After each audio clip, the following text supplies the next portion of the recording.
দেখো তো একে চেনো নাকি? দিদিয়া, খুবই চিন্তার বিষয়, এই মেয়েকে ভরসা নেই। দিদিয়া তুই যদি জানিস তাহলে আমাকে খুলে বল, ওনার ব্যাপারে আমার জানা দরকার। দিদিয়া, কিছু ঘুরতে কেউ টেনা বেরিয়ে পড়ে।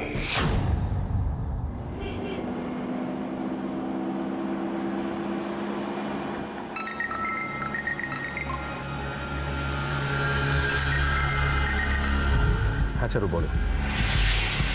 তোমার কথাই ভাবছিলাম। আগে বলো তোমার শরীর কেমন আছে? আচ্ছা, তোমার ব্যাক পেনটা কমেছে? টাইম টু টাইম মেডিসিন নিচ্ছ তো?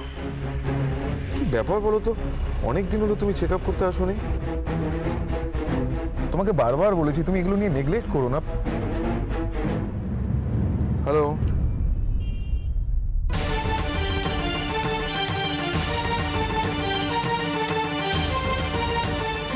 কিরে তুই এখনো এখানে? তুই নিজেকে সামলেছিস? এই আমি তো আমার ফোনটা ফেলে গেছি, ওই জন্যই তো এসেছি। কিন্তু তুই এখনো এখানে দাঁড়িয়ে আছিস কেন? যা না, নিজের ঘরে যা। এই আমি আমার ফোনটা দেখি। হ্যাঁ, ফোনটা কোথায় রাখলাম আবার?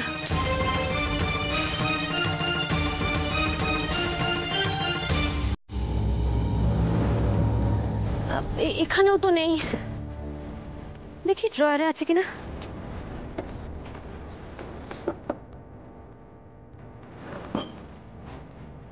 এই তুই ওভাবে আমার দিকে কি দেখছিস রে? কি হয়েছে? ও এখনো সেই ব্যাপারটা? হ্যাঁ, এর মাথায় এই ঢুকেছে আমি চারু না মিলি সেই নিয়ে সারা দিন পড়ে আছে। পারিসও বটে তুই, একটা কিছু মাথায় ঢুকলে তো হয়ে গেল। তখন আমি কি বলতে কি বলেছি আমার কিছু মনে আছে? তার এইসব কিছু মাঝখানে আমি আমার ফোনটাই। তুমি সত্যি আমার দিদিয়া নাকি মিলি? এই একই প্রশ্ন তুই আমাকে আর কতবার করবি? এতদিন তোর মনে হচ্ছিল আমি তোর দিদিয়া, আর এখন যখন তোর মনে হচ্ছে আমি মিলি, তখন মিলি হয়েই থাকি। তাহলে তুমি এবার বলো,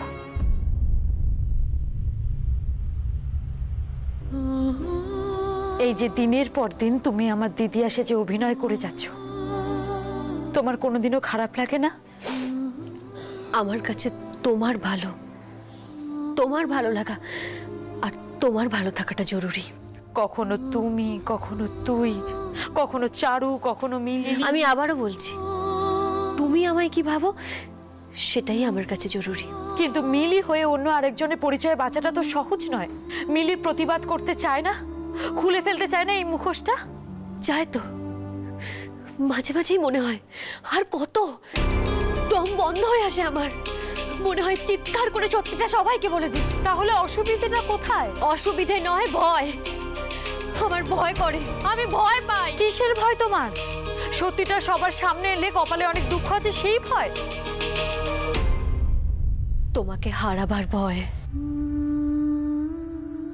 কেন? কে হই আমি তোমার?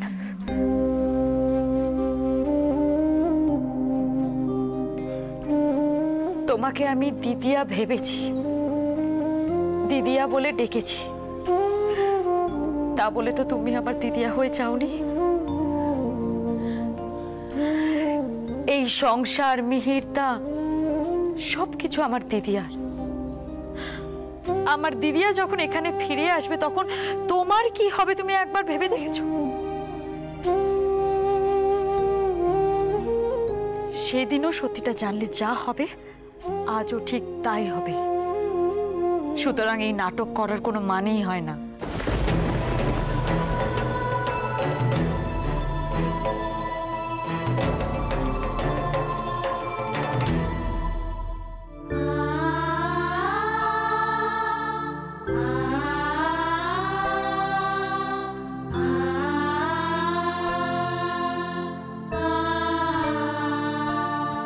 সরি দিদিয়া, আজকের পর অনেকগুলো প্রশ্ন আরো বেশি করে চট পাকিয়ে গেল।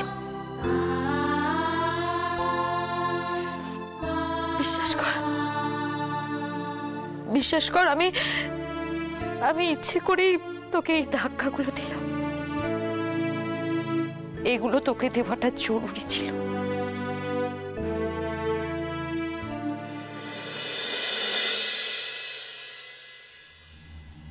তুমি রাধার মাকে খেয়ে নিতে বলে ভালোই করেছো বদ্দি, নাহলে আমাদের খাওয়া হতে হতে ওর খেতে অনেক দেরি হয়ে যায়। তাছাড়া আমাদের সামনে দাঁড়িয়ে থাকলে আমরা আমাদের নিজেদের কোনো কথা আলোচনাও করতে পারি না। কথা আর হচ্ছে কোথায়? এতগুলো লোক বাড়িতে, অথচ সবকিছু যেন চুপচাপ। মাঝে মাঝে কেমন যেন দম বন্ধ হয়ে আসে রে। হ্যাঁ, দাদাও কিরকম গুটিয়ে গেছেন। কি যে হয়েছে কিছুই বুঝতে পারছি না। না বোঝার কি আছে মিস্তি, প্রতি বছর ইলেকশনের আগেই তো উনি এরকম শান্ত হয়ে যান। নিজের একটা ইমেজ তৈরি করতে হবে না? তাছাড়া এবার তো আরো অনেক কিছু ঘটেছে, অনেক কিছুর সঙ্গে ওনার নাম জড়িয়েছে, তাই ভুল বদলানোর প্রিপারেশনটা অনেক আগেই শুরু করে দিয়েছেন, আর কিছুই না। বল বল, আরো বেশি করে এই কথাগুলো বল, তারপর কোনোভাবে দাদা কানে যাক, তখন আবার নতুন করে বাড়িতে একটা সিন ক্রিয়েট শুরু হোক। বড়দা তো এখন শান্তি রক্ষার চেষ্টাটা বাড়িতেও শুরু করে দিয়েছেন। অনেক কথাবার্তা ধরনও বদলে গেছে, কিন্তু কতদিন যে এটা চালাতে পারবেন সে বিষয়ে সন্দেহ আছে। ওদিকে দুজনকে লক্ষ্য করেছিস? তুমি চুপচাপ বসে আছে। এ কি মা চারু, তুমি তো খাবার শুরুই করলে না এখনো। আমার ঠিক ইচ্ছে করছে না। মা কেন? রান্না বান্না তো আজ বেশ ভালো হয়েছে। না, আসলে আমার খিদে নেই আজকে। তোমাদের দুজনেরই কি খিদে নেই? দুর্গা, তুমিও তো কিছু খাচ্ছ না, কি হয়েছে? ব্যাপারটা কিন্তু খুব অদ্ভুত। কি হয়েছে বলো তো তোমাদের দুজনের? কোনো সমস্যা হয়েছে কি, মানে বলা যায় সেটা আমাদের? আমি বুঝতে পেরেছি সমস্যাটা কোথায়। এ কি মা, আপনি উঠছেন কেন? আমাদের যা দরকার আমরা নিজেরা নিয়ে নিতে পারবো।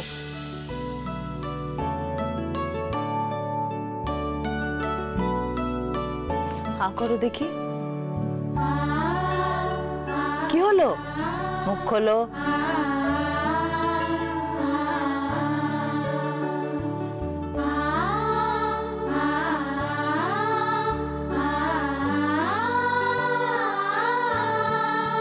খিদে টিদে নেই এসব, কিন্তু আমি শুনবো না একদম। বড় করে হাঁ করো দেখি। হ্যাঁ,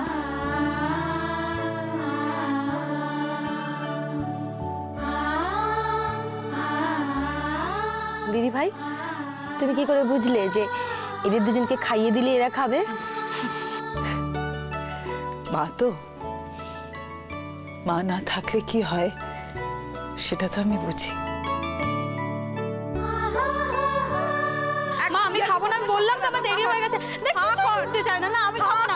মা দেখো, ট্রেন মিস করলে প্রথম ক্লাসটাও মিস করবো, আর এত গরম গরম ভাত একবারে খেতে পারবো না। আদিক খেতে করবি না, জল ঠান্ডা তাই চান করতে পারবো না, ভাত গরম তাই খেতে পারবো না, মার খেতে পারবে তুমি? হা করো। না আমি খাবো না। এই দিদি তুই কিছু বল না। তো দিদিয়া কি করবে আমার?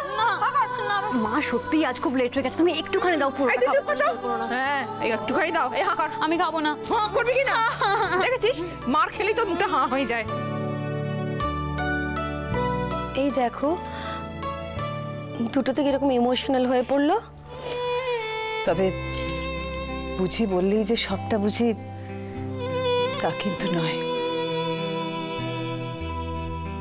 এই যেমন এই চোখের জলের মানে আমি বুঝতে পারছি না।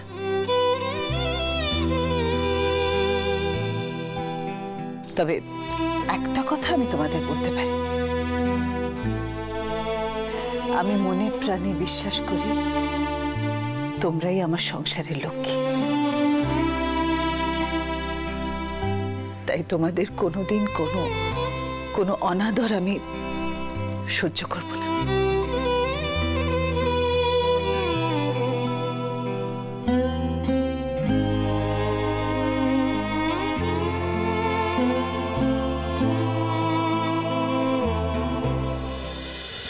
আমি ডিসাইড করে নিয়েছি, এভাবে চলতে পারে না। মানে মানে আবার কি? এটা আবার কোনো লাইফ নাকি? একা একা থাকছি, সারাক্ষণ ক্যামেরা নিয়ে ঘুরে বেড়াচ্ছি, বাড়ি ফেরা ঠিক নেই, খাওয়া দাওয়া কোনো কিছু ঠিক নেই। আর মাঝে মাঝে না ফ্রাস্ট্রেটেড লাগে, নিজের উপর খুব রাগ হয়। তাহলে নিজেকে একটু সিস্টেমে ফেললেই হয়। হবে না, একা একা এইভাবে নিজেকে সিস্টেমে ফেলতে পারবো না। আমার তোমাকে দরকার। দেখো যা হবে হবে, এইভাবে একা থাকাটা না আমার আর পোষাচ্ছে না।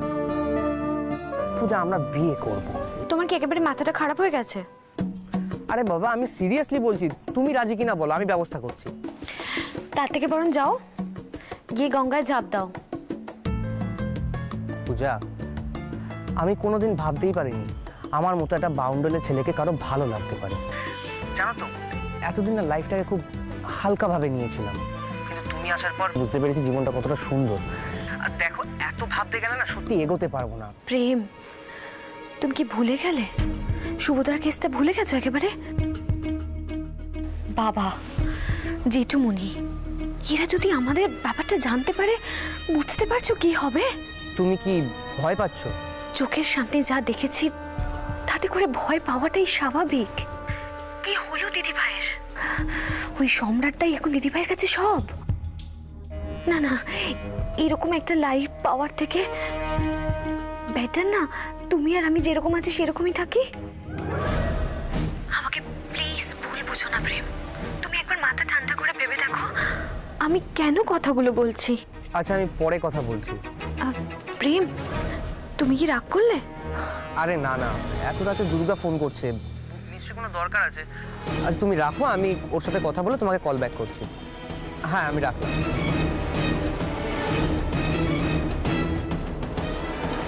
হ্যাঁ দুর্গা, বলো। আমি তোমাকে একটা নাম্বার দিচ্ছি, একটু চটপট লিখে নাও। এই নাম্বারটা যার, তার নাম ঠিকানা সহ আমি সবকিছু জানতে চাই, তাও কাল সকালের মধ্যে। মানে তুমি জানো না এটা কার নাম্বার? না প্রেম, আমি জানি না, শুধু এটুকু জানি এটা যার নাম্বার তার কাছে অনেকগুলো বন্ধ দরজার চাবি আছে।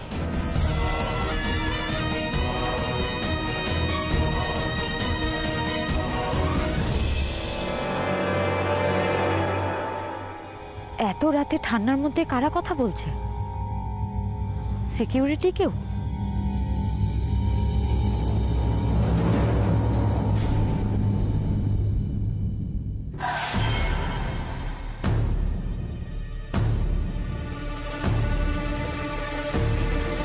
মন্ত্রীমশাই এখানে, কিন্তু কার সাথে কথা বলছে?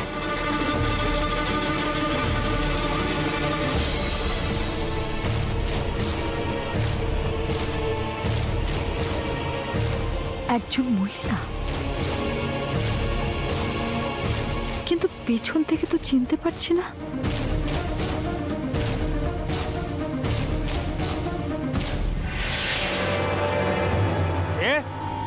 কে ওখানে?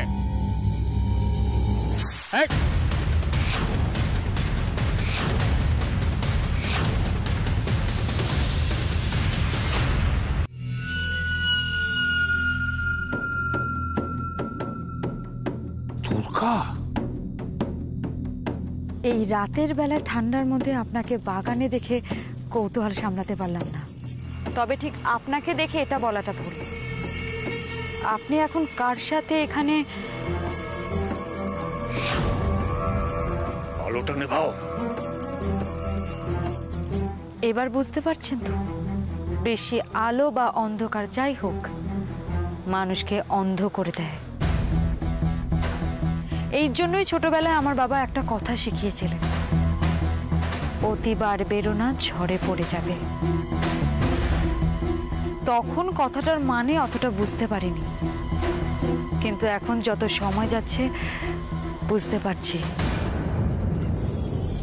আমার বাবার বলা কথাগুলো কতটা সত্যি। তোমার বাবার দেওয়া জ্ঞানের সঙ্গে আমার দেওয়া একটা জ্ঞান মাথায় রাখো, বেশি কৌতূহল স্বাস্থ্যের পক্ষে ক্ষতিকর। হ্যাঁ, এখানে এসে যা সব দেখছি সেটা সত্যি অস্বাস্থ্যকর। না হলে এই রাতের বেলায় ঠান্ডার মধ্যে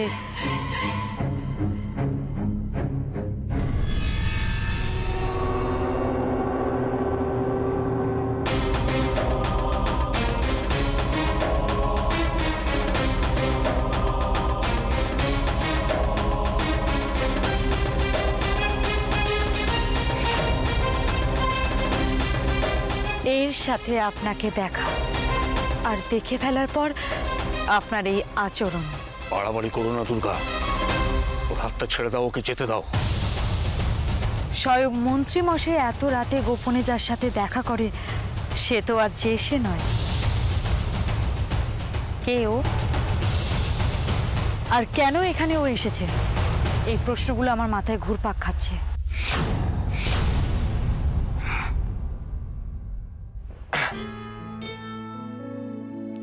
ঠিক আছে,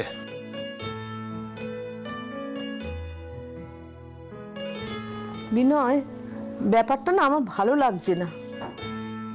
তুমি তুমি দুর্গাকে রাজনীতিতে জড়িও না। অভিরূপ মুখার্জির নামে কত কথা শুনি, আর ওই রকম একটা লোকের, অনির্বাণের মতো অত ভালো একটা ছেলে, ভাবা যায়? আর অনির্বাণ দুর্গাকে খুব ভালোবাসে। ওরা ভালো থাক, দুর্গা মন দিয়ে সংসারটা একবার করুক। তুমি আমার কথা শুনতে পাচ্ছ? অনেক রাত হয়েছে, শুয়ে পড়ো। তুমি তো আমার কথার কোনো আমলই দিচ্ছ না। এখন এসব নিয়ে কথা বলার কোনো মানে হয় না। কেন? দেখো, দুর্গা কি করবে না করবে সেটা সম্পূর্ণ দুর্গার ব্যাপার, আর আমি চাইলেই তো। দুর্গা তোমাকে পছন্দ করে, তুমি কিছু বললে ও তোমার কথা ফেলতে পারবে না। ওর মনে হবে যে তুমি ওকে ঠিক রাস্তাটাই দেখাচ্ছ। মনে হওয়ার কি আছে, আমি তোকে ঠিক রাস্তায় দেখাচ্ছি। তোমার মেয়ে হলে কখনো একথা ভাবতে? তুমি তুমি ভাবতে তোরসা রাজনীতি করবে? ও নিজে চাইলে আমি কখনো বাধা দিতাম না, এটা বলতে পারি। দুর্গা কি চেয়েছে? দেখো, এখন সবকিছু দুর্গার উপর নির্ভর করছে না। তাছাড়া অলরেডি ও পাবলিক ফিগার। কিন্তু ও আমার কাছে আমার তোরসা। ও তোরসা হয়েই আমার কাছে ফিরে এসেছে। তপস্যা, তোরসা বেঁচে থাকলে নিশ্চয়ই একদিন আমাদের কাছে ফিরে আসবে, কিন্তু ভ্রান্ত ধারণাকে প্রশ্রয় দিও না, তাহলে আমাদের যন্ত্রণা পেতে হবে।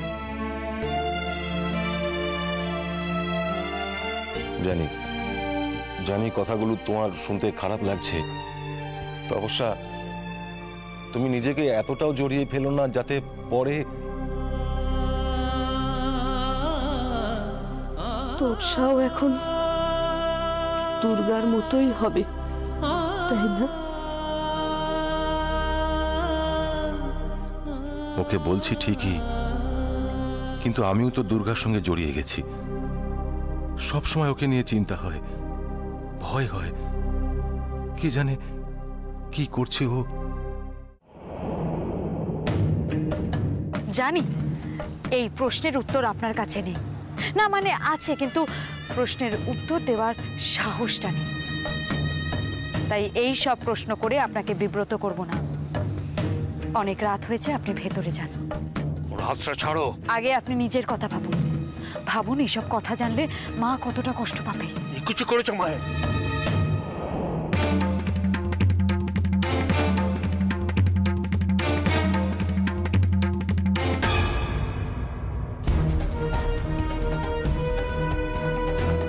তুমি দুর্গা, এত রাতে এখানে বাগানে তোমরা কি করছো? কিছু ঘটেছে কি? আবার কি তোমাদের মধ্যে কোনো? না মা, উনি এখন এখানে। আসলে কি হয়েছে জানো মন্দিরা, আমি ঘর থেকে দেখলাম দুর্গা এই বাগানে ঘুরে বেড়াচ্ছে এত রাতে। আমি ভাবলাম মেয়েটার কি মাথা খারাপ হয়ে গেল নাকি, এই ঠান্ডার মধ্যে যদি জ্বর টর বাঁধায়। তাই হন্তদন্ত ওই ছুটে এলাম ওকে ভেতরে নিয়ে যেতে। এখন এর মধ্যে ঠান্ডা লেগে আমাকে নাক দিয়ে জল পড়ছে, হাঁপিয়ে গেছি। হ্যাঁ, এই ঠান্ডার মধ্যে তো সর্দি বসে যাবে। আরে আমার কথা বাদ দাও, আমি রোদে পুড়ে জলে ভিজে মানুষের জন্য কাজ করার লোক, এইটুকুতে আমার কিচ্ছু হবে না। কিন্তু দুর্গার কিছু হয়ে গেলে তো। মন্দিরা, বকো বকো তো, শাসন করো। আমি বললে তো আবার কি সব ভেবে বসবে। আমি বকবো না দুর্গা তোমায়, শুধু বলবো মানুষটাকে কি একটু অন্যরকম লাগছে তোমার? এতদিন যাকে এতটা খারাপ ভাবতে, তাকে অন্যরকম মনে হচ্ছে না? এতদিন যতটা খারাপ ভাবতে ততটা খারাপ কি? সবকিছু এখন আমার ভাবনার বাইরে চলে যাচ্ছে মা। চিনবে মা, মানুষটাকে আস্তে আস্তে তুমি ঠিক চিনতে পারবে, বুঝবে তোমার শ্বশুর মশাই তোমাকে কতটা ভালোবাসেন। এতদিন যাকে নিজের পরম শত্রু বলে মনে করতে, সে তোমার জন্য কতটা চিন্তা করে। জানি মা, উনি দেখতে যতটা কঠিন ততটাই নরম একটা মন আছে। উনি সবার থেকে আলাদা, একদম অন্য একটা মানুষ, মহাপুরুষ। আর খুব তাড়াতাড়ি ওনার সব আবরণ উন্মোচন হবে। সেদিন প্রমাণ হবে উনি মহাপুরুষ না কাপুরুষ। ভুল সময়ে ভুল জায়গায় এসে নিজের বিপদ আরো বাড়ালে দুর্গা। আমার সম্পর্কে যত বেশি জানবে তত তোমার আয়ু কমবে। এরপর আর বলার মতো অবস্থায় থাকবে না তুমি।